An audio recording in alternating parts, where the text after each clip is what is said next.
और जब आप 21 दिनों में परमेश्वर के साथ उसे बढ़ रहे हैं, तो अब आपको इस लेवल पर आपको आना है कि आप पेट भर के खा रहे हैं पर आपकी प्रार्थना भी मेंटेन है। आप 3 टाइम प्रार्थना में भी बैठ रहे हैं, समझ पा रहे हैं? आप सुबह की प्रार्थना कर रहे हैं, ब्रेकफास्ट ले रहे हैं। आप दोपहर को पहला अपना प्रार्थना कर रहे हैं, आप लंच ले रहे हैं।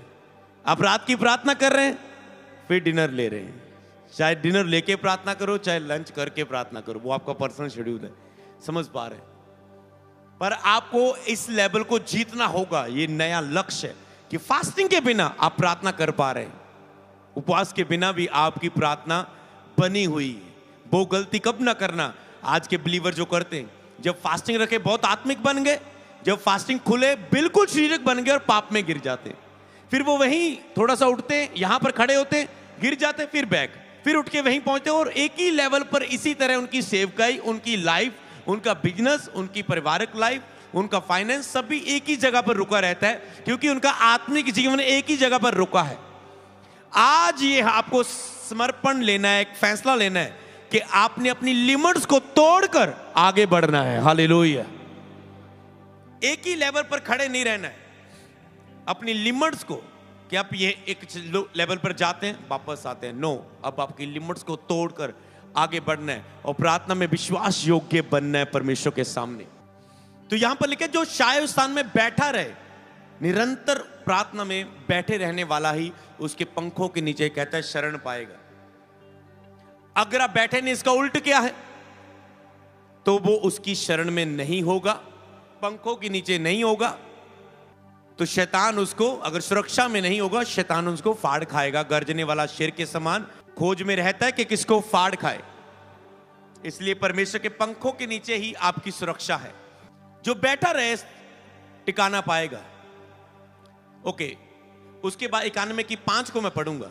ना तो रात के भय से डरेगा, ना तो दिन के तीर से जो दिन को उड़ता है।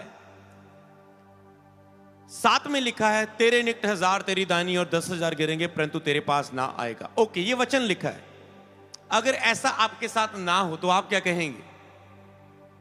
आप कहते तेरे दिन दोपहर को जो तीर आते हैं, ना तो तुझे डर लगेगा। आप कहते मैं तो डरा रहता हूं सारा दिन, मैं तो डरा रहता हूं, सारे तीर शैतान के मेरे ऊपर सफल हो रहे हैं, मैं इतना लड़ता हूं शैतान से, उसके ऊपर कोई असर नहीं हो रहा है हालातों पर। तेरे निकट 1000 दाहिनी और 10,000 गिरेंगे, तेरे पास ना आएगा। आप कहते शैतान तो रोज मेरे साथ बैठा रहता है, वो तो जाता नहीं, 4 साल हो गए। वचन कह रहा है वो तेरे पास ना आएगा। शैतान आपको ऐसे ही वचन लेकर आता है। देख, वचन में तो ये लिखा है, तेरे साथ तो पूरा नहीं हुआ।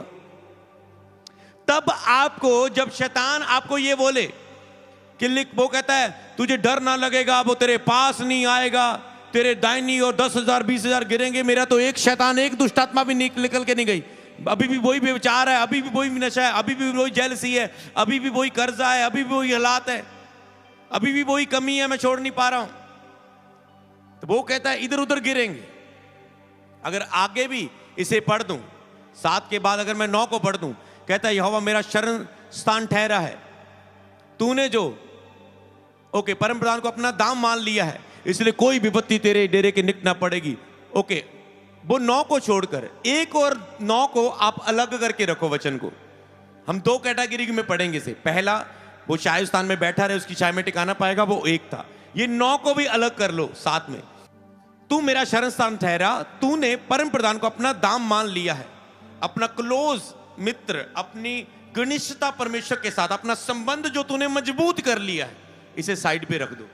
पर हम उसी चीज को पहले कंटिन्यू करेंगे। 10 पढ़ेंगे कि कोई विपत्ति तेरे डेरे के निकट ना आएगी। आप कहते हैं वचन कहता है कोई विपत्ति डेरे के निकट, मेरा तो शरीर बीमारियों से भरा हुआ है, मेरी रिपोर्टों में बीमारियां, प्रेगनेंसी नहीं हो रही, 6 साल से बेबी नहीं हो रहा है, दुष्ट आत्मा नहीं जा रही, कर्जा नहीं उतर रहा, सेवा भी कर रहा हूं, ये भी कर रहा हूं, वो भी कर रहा हूं, सुसमाचार भी देता, मेरी लाइफ में क्यों नहीं हो रहा है? पर वचन कहता है कोई विपत्ति ना पड़ेगी। मेरे ऊपर तो इतनी विपत्तियां पड़ी, विपत्तियों संकटों से मैं भरा हुआ, अन्य जाति बंदा मेरे से अच्छा, मैं कितना बुरा हूं। हो सकता है आपको शैतान यही दिखा रहा हो, क्योंकि वह अपने दूतों को तेरे निमित्त आज्ञा देगा, जहां के तू जाए रक्षा करे। कहां दूत है? मेरी तो कोई रक्षा नहीं होती, मैं तो चलता हूं, मेरा तो एक्सीडेंट हो जाता है, मैं तो चलता हूं, कोई भी दुश्मन आके मुझे कुछ भी बोल जाता है, ना तो मेरे दुश्मन का कुछ होता है। कहां है मसीह को? यही लग रहा है ना आज मसीह लोग बहुत, कहां हो रहा है? जहां के तू जाए तेरी रक्षा करे, मेरी रक्षा क्यों नहीं की प्रभु ने? तो वह तुझको हाथों हाथ उठा लेंगे, ऐसा ना हो कि तेरे पांव में ठेस लगे। मुझे तो जूतों ने बचाया नहीं कभी, मेरे तो ठेसे लगती जा रही, शैतान सोता जा रहा है, लोग, दुश्मन, रिश्तेदार धोखा लोग देते रहे, प्रभु ने बचाया नहीं। ये बंदा मेरे पैसे लूट के चला गया, प्रभु ने बचाया ही नहीं।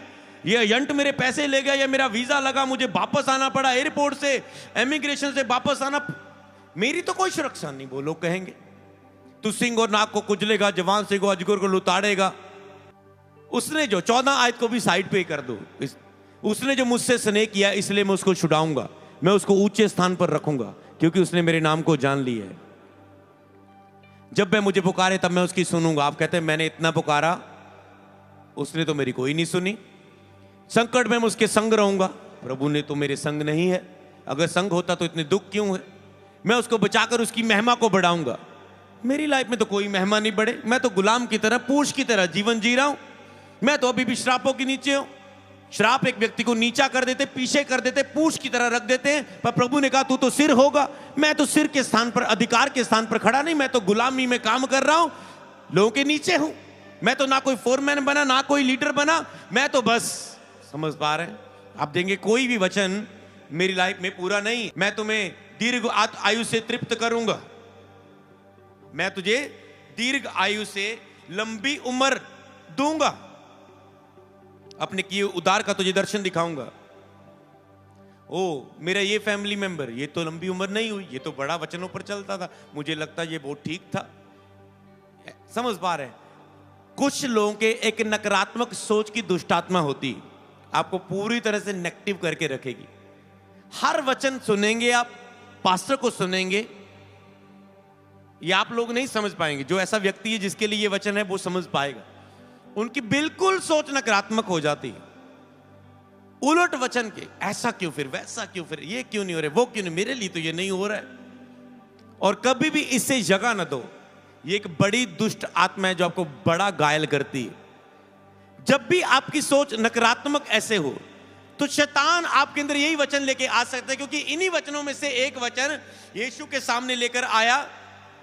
उसने कहा यदि तू परमेश्वर का पुत्र अपने आप को नीचे गिरा दे, क्योंकि लिखा है तेरे 6 आयत में लिखा है उसकी, तेरे विषय में स्वर्गदूतों को आज्ञा देगा कि वह तुझे हाथों हाथ उठा लेंगे, कहीं ऐसा ना हो कि पत्थर में। 91 जबूर की आयत को लेकर मत्ती 4 की 1 से 11 में शैतान यीशु के सामने आता है। ऐसे आपके सामने भी 91 जबूर शैतान लेकर आता है। कई बार देख चर्च कलीसिया 91 जबूर को ज्यादा यूज करती है। कहते हैं और तो इन्हें को वचन पता नहीं है, मैं कैसे बोलूंगा कि वचन में तो ये लिखा है, और तो ये पढ़ते नहीं है बाइबल। तो ऐसा करता हूं 91 जबूर से ही आता हूं। देख ये सब कुछ लिखा है, तेरी लाइफ में तो कुछ नहीं हो रहा है। तुम 91 जबूर में बोलता हूं, उल्टा तेरे उल्टा ही होता है तेरे तो साथ इसका। तब आपको शैतान को बोलना आना चाहिए। इसीलिए अगर मैं उन तीनों वचनों को अब जो मैंने साइड पे निकाले थे, आपको बोलना है। यह भी लिखा है शैतान कि जो उसके छाए हुए स्थान में बैठा रहे उसकी छाया में टिकाना पाएगा। हे प्रभु, मैं तेरे छाए हुए स्थान में बैठा नहीं रहा, इसलिए मेरे कारण निंदा हो रही है, मेरे कारण अन्य जातियों के कारण निंदा हो रही है कि कहां है तेरा परमेश्वर। हे परमेश्वर, मैं अपनी गलती को मानता हूं, मैं तेरे छाए स्थान में बैठा नहीं रहता हूं, मैं कभी विश्वास योग्य नहीं रहा प्रार्थना में तेरे साथ। और आप दूसरे कान में जो दूसरा वचन साइड पे किया था, तूने जो सर्वशक्तिमान परमेश्वर को अपना दाम मान लिया है, क्या तूने एक घनिष्ठ संबंध बना लिया है, जैसे पति पत्नी का होता है रिश्ता। हमेशा वो एक दूसरे के साथ जुड़े रहते हैं, साथ रहते हैं, घर के काम करते हैं, घर को चलाते हैं, एक दूसरे को सुख दुख में सहायता करते हैं, टाइम स्पेंड करते हैं। एक स्ट्रांग रिश्ता है। लिखा अपनी माता पिता को मनुष्य छोड़ के अपनी पत्नी से मिला रहेगा, इतना मजबूत। कहता जैसा उनका प्यार है, अगर ऐसा ही तेरा वो तुझे संसारिक रिश्ते तुम फील कर पाओ परमेश्वर के साथ, तेरा कैसा रिश्ता होना चाहिए, इसलिए तुझे समझा रहा है। कहते तूने जो अपना दाम माल, इसलिए कुछ नहीं होगा तेरे सामने। ओ प्रभु, मैंने तेरे साथ अपने संबंध को खरा नहीं बनाया, अच्छा नहीं बनाया। जहां मेरा संबंध अच्छा नहीं था मैं उसे सुधारूंगा। पर शैतान आपको क्या करे, देख तेरी लाइफ में कुछ नहीं हो रहा है, वो तुझे बोल रहा है तू सब कुछ सही चल रहा है, पर तूने अपने आप को, अगर तुम्हारी संबंध सही नहीं है तो तेरी लाइफ में कुछ भी सही नहीं है। अगर संबंध सही है तो बाइबल बताती तेरी लाइफ में सब कुछ सही है। बोले आमीन। समझ पा रहे हैं? वो कहते हैं संबंध सही नहीं। आप कहेंगे मुझ में ही गलती। ईमानदारी से पश्चाताप करना सीखो प्रार्थनाओं में कि प्रभु हाँ मुझ में गलती थी, आज के बाद मैं अपने संबंध को सुधारूंगा और शैतान को मुंह तोड़ जवाब दूंगा और ये वचन मेरी लाइफ में पूरा होगा। आप कहेंगे शैतान, मैंने अपनी गलती को मान लिया है, मेरे ही संबंध में कमी थी, परमेश्वर के वचन में कमी नहीं थी, आज से मैं उसके साथ संबंध में खड़ा होता हूं और शैतान अब देखना, मैं यीशु के नाम में तू मेरे बस में है, देखना आज के बाद तेरा एक भी तीर मेरी लाइफ में सफल ना होगा यीशु के नाम में, क्योंकि आज से मैं फैसला करता हूं इतने दिन उसकी हजूरी में बैठने का, और ते देखना आज के बाद तो कुछ नहीं कर पाएगा। अय्यूब को के पास जब शैतान गया, उसे परमेश्वर से परमिशन लेनी पड़ी। परमेश्वर के जब आप पंखों के नीचे आएंगे, मैंने कहा छू के दिखाना, दुश्मन, लोग, संसार, कोई लोग, कोई विपत्ति, कोई हालात आपको छू ना पाएगा। ये वचन बताती है। तो संबंध कितना इंपॉर्टेंट है 3 टाइम की प्रार्थना का, समझ पाए? प्रभु वायदा करता है मैं सुरक्षा दूंगा, मैं हूं ना। बिलीव करो, अपना संबंध मजबूत करने में, अपना संबंध सही करो, अपना रिश्ता सही करो, परमेश्वर के साथ मजबूत करो और उसे बनाकर रखो। सीधी बात है। 40 उपवास मतलब ये नहीं कि रिश्ता तोड़कर संसार और संसार की चीजों में मन लगाना शुरू कर दो। अपना रिश्ता बना के रखो ताकि पंखों के नीचे रहे, ताकि इसी कान में जबूर से शैतान ना निकल आए। समझ पा रहे हैं? तो जब यीशु के पास भी शैतान वचन के द्वारा ही आया, मत्ती 4 की 1 से 11 तक, तब आत्मा यीशु को जंगल में ले गया कि इब्लीस के द्वारा उसकी परीक्षा हो। 40 दिन 40 रात निराहार रहा, उसे भूख लगी। यीशु मसीह के भी 40 फास्टिंग थे, आपको याद करना है। वो निराहार रहा, उसे भूख लगी। तब परखने वाले ने पास आकर कहा, यदि तू परमेश्वर का पुत्र है तो कह दे पत्थर रोटियां बन जाए। यीशु ने कहा, लिखा है परमेश्वर केवल मनुष्य का पुत्र केवल रोटी से नहीं, परमेश्वर के वचन से मुख से जीवित रहता है, वचन से जीवित रहता है और वो रहेगा। तब इब्लीस ने पवित्र नगर में ले गया और मंदिर के कंगूरे पर खड़ा किया। उसने कहा, यदि तू परमेश्वर का पुत्र अपने आप को नीचे गिरा दे, लिखा है तेरे विषय में स्वर्गदूत को आज्ञा देगा, तुझे हाथों हाथ उठा लेंगे, ऐसा ना हो कि तेरे पांव में पत्थर से ठेस लगे। यीशु ने कहा, लिखा है, यह भी लिखा है कि तू प्रभु अपने परमेश्वर की परीक्षा ना कर। यीशु ने वचन के द्वारा जवाब दिया। इसलिए अगर मैं आगे पढ़ूं तो इब्लीस उसे ऊंचे पहाड़ पर ले गया और सारे जगत का राज्य और वैभव दिखाकर, मान लो 40 फास्टिंग में थे, मान लो जब समय पूरा हो तो भूख लगी। मतलब जब फास्टिंग पूरी होती क्या लगती है आपको? भूख। जब तक फास्टिंग आपकी भूख मरी होती है। अब 2 दिनों में आपको पता लग गया कि भूख लगना क्या होता है। लग गया ना सोमवार मंगलवार। पहले वो मरी हुई थी क्योंकि आपकी स्पिरिट ने ठाना हुआ था मिलना नहीं है, अरे पुत्र, और आपके शरीर ने पूरा पता है 40 के बाद बहुत कुछ मिलना है, तो वो तैयार है। जीसस के भी जब दिन पूरे हुए तो उसे भूख लगी। शैतान भूख का फायदा उठाना चाहता है। अगर कलीसिया को अलर्ट नहीं किया जाएगा तो शत्रु की योजना सफल हो जाएगी, जलता हुआ तीर लग जाएगा। पर हमें उसके जलते तीरों को बुझाने के लिए प्रभु ने चुना है। हालेलुया। केवल छिपने के लिए नहीं उन तीरों से। उसने कहा, यदि गिरकर तू मुझे प्रणाम करे, सारा राज्य का वैभव दिखाकर, हम क्या कह सकते हैं, सारे पकवान दिखा के, बर्गर दिखा के, मैकडी दिखा के, KFC दिखा के, बर्गर किंग दिखा के, और क्या बारबी दिखा के, और सारा कुछ खाना पीना, सुबह के पकौड़े दिखा के, फोन की, चल तूने डिलीट किया था ना यूट्यूब, चल दोबारा डाउनलोड कर। फेसबुक डिलीट किया ना 40 में, चल दोबारा भर ले। चल इंस्टा दोबारा भर ले। चल ये खोल वो खोल, चल यहां घूम के आते, वहां घूम के आते, चल। समझ पा रहे हैं? सारा शैतान ने सब कुछ दिखाया। वो कोशिश करेगा कि संसार और संसार की वस्तुओं के द्वारा आप खींचा जाए।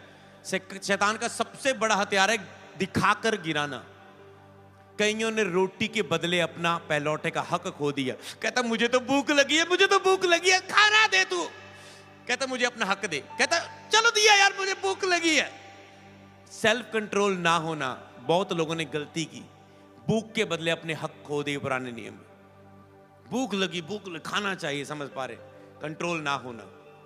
इसलिए 3 टाइम प्रार्थना आपको कंट्रोल देगी, आपको ताकत देगी हर अभिलाषा पर। जैसे 40 उपवास ने आपको, फास्टिंग आपको जैसे नियंत्रण देती है स्वयं पर, दिन में 3 टाइम प्रार्थना भी आपको स्वयं पर नियंत्रण देती है, सेल्फ कंट्रोल देती है कि आप जीत पाए अपने ऊपर। हालेलुया।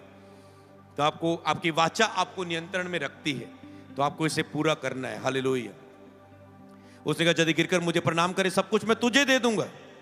यीशु ने कहा शैतान दूर हो जा, क्योंकि लिखा है तू प्रभु अपने परमेश्वर को प्रणाम कर, केवल उसी की उपासना कर। तब शैतान उसके पास से चला गया और देखो स्वर्गदूत आके उसकी सेवा करने लगे। सब बोले आमीन। तब शैतान उसके पास से चला गया। हमें शैतान से छिपने के लिए प्रभु ने नहीं चुना। जब आपके पास आत्मा की तलवार, आपने वचन सुना, आत्मिक युद्ध के हथियार, आत्मा की तलवार, उद्धार काटो, विश्वास डाल, सब चीजें लेकर उसमें एंड आता है आत्मा की तलवार, परमेश्वर का वचन ले लो। बाकी हथियार आपके पास है, आप छिप रहे हैं, आप लड़ रहे हैं, पर आत्मा की तलवार अगर वचन से आप भरे हुए, इसलिए वचन सीखना चर्च के लिए बहुत महत्वपूर्ण है। अगर आपके अंदर वचन है ही नहीं तो प्रार्थना में आप बोलोगे क्या? इस समय मैंने, कुछ समय पहले मैंने बोला था चलो जी वचनों के द्वारा प्रार्थना करो। कह लो हालेलुया हालेलुया हालेलुया, और रबा शबा बाबा, धन्यवाद धन्यवाद धन्यवाद धन्यवाद। कुछ नहीं होने वाला बहन जी, जाओ, कुछ नहीं होने वाला। जब तुझे बोला गया वचन बोलो तो 10 मिनट वो इजी प्रार्थना अन्य भाषा में तुम लगे रहोगे। जब उसका समय वो करो, तो जब तुझे सिखाया गया वचन बोलो, अब कोई वचन नहीं आ रहा है, अगर प्रार्थना के समय आपके मुंह से वचन नहीं निकल रहे, आपकी प्रभावशाली प्रार्थना नहीं है। अपनी प्रार्थना को शक्तिशाली बनाओ। कैसे बनेगी? वचन से। रोज पढ़ोगे वचन, रोज सुनोगे, तो वही वचन आप प्रार्थना में रिपीट करेंगे। आप 1-2 बुधवार आओ ना, आपका वचन खाली रहेगा वचन से, आपके अंदर जब प्रार्थना में बैठेंगे आपके अंदर से वचन ही निकलेगा। आज आपने जो सुना है, आप प्रार्थना में बैठेंगे, यही वचन 2-3 वचन इनमें से कल आपकी प्रेयर में निकलेंगे, क्योंकि आपने सुना है वचन को, आपकी जुबान पर ये रहेगा। वचन सुनना, वचन पढ़ने से वचन आपके मुंह पर आता है। वचन सुनने से, वचन बार बार पढ़ने से आपको पता है सब कुछ, पर आत्मा तो ही याद दिलाएगा अगर आपने मनन किया है, आपने उसे पढ़ा है, तो आत्मा आपके मुंह पर लाएगा। आप कहेंगे पवित्र आत्मा सहायता कर। जो आपके मुंह पे वचन आता है, ये तलवार है, ये ऐसे फाड़ती है दोनों तरफ से, 2 धारी तलवार है। ये शैतान को खदेड़ती है और आपको भी अंदर से चीरती है, फाड़ती है। आपकी आत्मा में जाता है ये वचन और आपको अंदर से बदलता है। ये वचन आपको अंदर से बदलता है। जब आप अंदर से, आपके हृदय गुर्दे, आपकी आत्मा चीरी जाती है, आपको मतलब पता चलता है आपको कहां कमी है, कहां सेट करना है। ये कौन काम करता है? परमेश्वर का वचन। तो आपका परमेश्वर के वचन के साथ क्या संबंध है, अपने आप से देखो। सबको जय मसीह की। मैं जतिन बब्बर और आप देख रहे हैं मसीह परिवार चैनल। जैसे कि आप सब जानते हैं कि मैं इस चैनल पे प्रभु के अलग अलग दासों की वीडियोस डालता हूं, तो अगर आपको हमारा चैनल अच्छा लगता है तो आप इस चैनल को ज़्यादा से ज़्यादा सब्सक्राइब जरूर करें, ताकि आप प्रभु के वचन को सुन सके। वीडियोस को ज़्यादा से ज़्यादा शेयर करें, ताकि जिन लोगों तक वचन नहीं पहुंचा उन तक भी वचन पहुंच सके। सबको जय मसीह की। एक बार मैं आपसे दोबारा कहूँगा कि इस चैनल को सब्सक्राइब जरूर करें और वीडियोस को ज़्यादा से ज़्यादा शेयर करें। जय मसीह की।